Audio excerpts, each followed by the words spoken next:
창세기 질문과 함께하는 오늘의 묵상입니다. 오늘의 질문입니다. 왜 하나님은 이스마엘이 쫓겨남을 허락하시는가? 이 질문으로 우리를 위해 일하시는 하나님의 그 은혜의 신비함에 대해서 함께 묵상하고 또 은혜 받는 시간 가지도록 하겠습니다. 하나님은 임신을 하지 못하는 사라에게 아들을 주셨습니다. 그것도 임신이 불가능한 나이 90세의 아들 이삭을 낳게 해 주셨습니다. 하지만 사라는 여종 하갈이 낳은 아들 이스마엘과 이삭이 아브라함의 유산을 함께 분배받는 것을 싫어했고 결국에는 두 사람을 집안에서 내쫓도록 아브라함에게 요구합니다.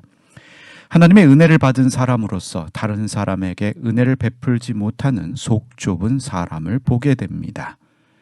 사라의 요구를 들은 아브라함은 근심할 수밖에 없습니다. 창세기 21장 11절의 말씀입니다. 아브라함이 그의 아들로 말미암아 그 일이 매우 근심이 되었더니. 이스마엘이 비록 여종의 몸에서 태어난 아들이지만 이스마엘도 엄연한 아브라함의 자식입니다. 그것도 자식이 없어 마음 고생할 때 얻은 첫 번째 아들입니다. 15년 이상 함께 지낸 아들과 그의 어머니를 집에서 내보내는 것은 그리 쉬운 일이 아닙니다. 사실 사람으로서 하지 말아야 될 일이라고 할 수 있습니다. 부당하고 악한 일입니다. 아브라함도 그 사실을 알고 있기 때문에 매우 근심하고 있습니다. 자기 자식 내버리라고 결정하기 힘든 어려운 일을 어찌 보면 악한 일이라고 할 수 있는 그 결정을 아브라함에게 요구하고 있는 사라, 어찌 보면 독한 여자라고 감히 말할 수 있습니다. 이러지도 저러지도 못하는 아브라함에게 하나님이 말씀해 주십니다. 창세기 21장 12절과 13절의 말씀입니다. 하나님이 아브라함에게 이르시되 내 아이나 내 여종으로 말미암아 근심하지 말고 사라가 내게 이른 말을 다 들으라. 이삭에게서 난 자라야 내 씨라 부를 것임이니라. 그러나 여종의 아들도 내 씨니 내가 그로 한 민족을 이루게 하리라 하신지라.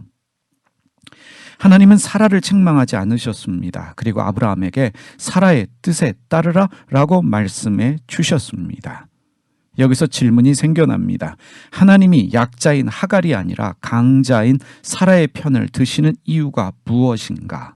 그리고 또 중요한 것이 있습니다. 하나님은 이스마엘을 여종의 아들로 지칭하고 있습니다. 하나님도 신분적 차별을 하시는가? 이 질문 할 수밖에 없습니다. 왜 하나님은 이스마엘 또는 아브라함의 아들이 아니라 여종의 아들로 지칭하며 말씀하고 계신 걸까요? 이스마엘이 아브라함 집에 계속 남아있으면 그 신분은 여전히 여종의 아들입니다. 하갈이 쫓겨난다는 그 의미는 여종의 신분에서 해방된다는 것을 의미합니다. 아브라함 집에서 쫓겨나야 하갈은 여종의 신분에서 벗어나게 되고 이스마엘도 더 이상 여종의 아들이 아니라 아브라함과 하갈의 아들이 됩니다. 그것을 아브라함으로 하여금 깨닫게 하시기 위한 하나님의 설득입니다. 하나님이 이스마엘이 쫓겨나도록 허락하신 이유를 알게 하십니다. 하나님은 이삭을 아브라함의 후손으로 정하셨습니다. 하지만 이삭만 축복하신 것이 아닙니다. 종의 아들 이스마엘도 한 민족을 이루게 하셔서 더 이상 종의 아들이 아니라 큰 민족의 아버지가 되게 하십니다. 하나님은 이러한 약속을 쫓겨나 울고 있는 하갈에게도 말씀하십니다. 창세기 21장 17절과 18절의 말씀입니다. 하나님이 그 어린아이의 소리를 들으셨으므로 하나님의 사자가 하늘에서부터 하갈을 불러 이르시되 하갈아 무슨 일이냐 두려워하지 말라. 하나님이 저기 있는 아이의 소리를 들으셨나니 일어나 아이를 일으켜 내 손으로 붙들라. 그가 큰 민족을 이루게 하리라 하시니라.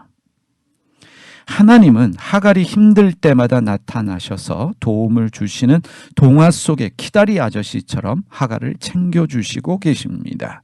그리고 하나님은 하갈을 여종으로 부르지 않으시고 그 이름을 불러주십니다. 하갈아, 그 이름을 불러주십니다.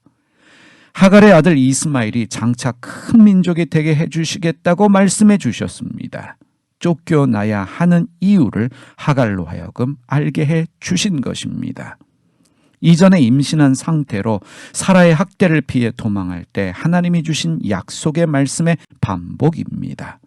창세기 16장 10절과 11절 말씀 보겠습니다. 여호와의 사자가 또 그에게 이르되 누굽니까? 하갈입니다. 내가 내 씨를 크게 번성하여 그 수가 많아 셀 수 없게 하리라. 여호와의 사자가 또 그에게 이르되 내가 임신하였은즉 아들을 낳으리니 그 이름을 이스마엘이라 하라. 이는 여호와께서 내 고통을 들으셨음이니라. 이스마엘의 이름을 누가 지어주셨습니까? 하나님이 지어주셨습니다. 이스마엘은 하나님이 들으신다는 이름의 뜻입니다.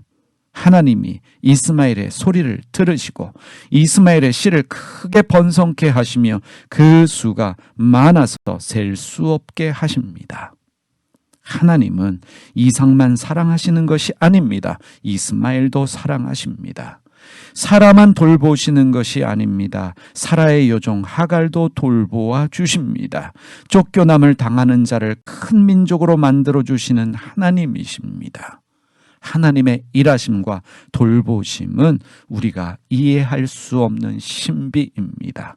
사라도 돌보아 주시고 하갈도 돌보아 주신, 이삭도 축복해 주시고 이스마엘도 축복해 주시는 그 하나님의 사랑과 은혜가 오늘 우리의 삶 가운데 풍성히 넘쳐나기를 주님의 이름으로 축복합니다. 기도드리겠습니다. 살아계신 하나님 아버지, 우리를 위하시는, 우리를 위해 일하시고 돌보시는 그 하나님의 사랑과 은혜를 우리가 측량할 수 없습니다. 이해할 수 없는 하나님의 그 사랑, 하나님의 은혜를 날마다 묵상하며 더 주님을 알아가는 은혜가 저희 가운데 넘쳐나게 하여 주시옵소서. 항상 문제는 사람이 만들지만 그 문제 가운데 개입하셔서 그 문제를 통해서도 합력하여 선을 이루시는 주님의 이름을 찬양합니다. 예수님의 이름으로 기도드립니다. 아멘.